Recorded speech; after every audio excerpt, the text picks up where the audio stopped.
Hello everyone, in this video I am going to show you how to remove profile picture on Google account on phone.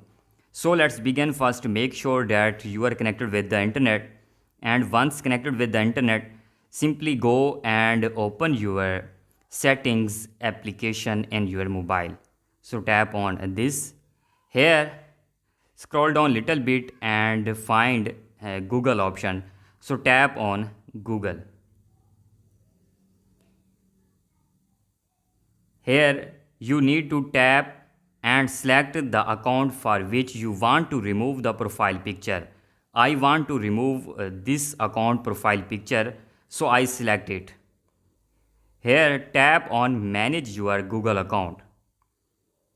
Here tap on profile picture.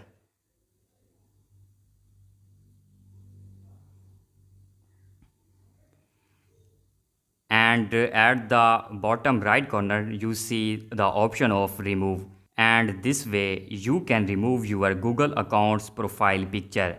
But before you go, please like, share and subscribe.